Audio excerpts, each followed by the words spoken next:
Hi, my name is Dr. Douglas Dew. For this app challenge, we've developed an orthopedic knowledge base in a radiographic outcome fracture registry along with a mobile health record. If you look at this, we've broken down the anatomy into different parts of the body, as you can see here. So if we're going to do a foot exam, we'll designate which side or laterality. We can either go to the physical exam, we can go to the image evaluation. And for the physical exam, we structured this so each data point comes off where we can actually make a diagnosis and differential diagnosis. And in the image evaluation, we load all possible fractures. Let's say a foot, you can see the different types, even a distal phalanx fracture of the toe. But let's say we end up with a navicular fracture, talar fracture, calcaneus fracture. All these fracture patterns are loaded. So let's say we have a linear neck fracture of the talus. It's non-displaced.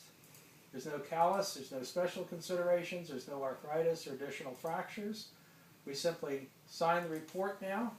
We've clicked on the pattern of the fracture. This will give us our full report.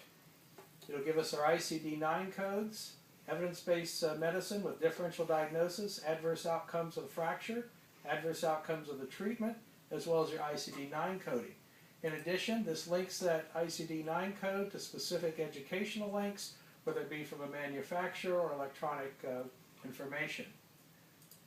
Our next part is actually what we call a mobile health record, but this is a quantified numbering or quantification of the patient.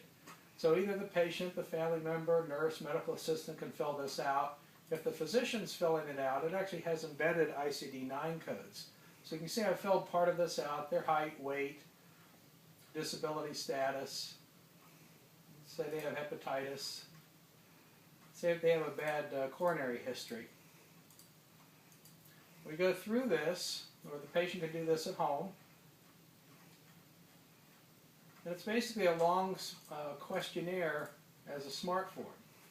And what it will do is take all that information and tell the patient where their BMI categories are, where their blood pressure readings stand, actually teach the patient about their A1C, and then actually do the ICD-9 coding and count the comorbidities per system.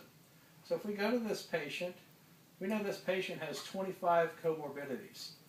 If you look at this, we can do a summary, pull out all the noise of the normal findings, and just give the findings that are pertinent positives. In this case, the nurses have a data sheet available. They get a call at 2 in the morning, they can understand the patient at a glance. Now, what we've taken is one more step with this comorbidity of just counting up the total number of findings. And what we've done is we've actually gone to HCC coding and adding that to it.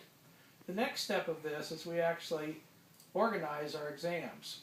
We take specific points of the exam, the different findings, whether it's not done as deferred or normal, and quantify those exams. As an example, what we now do is take this, we take a knowledge base, we take all clinical symptoms for each diagnosis, we take all physical exam for each diagnosis, and we take also the diagnostic test for each diagnosis, and again structure that exam. So if you look at this, we can actually map that information, whether that's the exam, whether it's the symptoms, to each part of the exam, what diagnosis goes along with that. In addition, we can now map x-rays and diagnostic, whether they need just an x-ray, whether they need a bone scan, whether they need MRI, or etc. So if we now go to these final steps, we've developed a complete knowledge base both on exams, such as this hand exam, knee exam, all the symptoms, diagnosis, testing, ankle, foot exam, and basically quantify the musculoskeletal system in this knowledge base.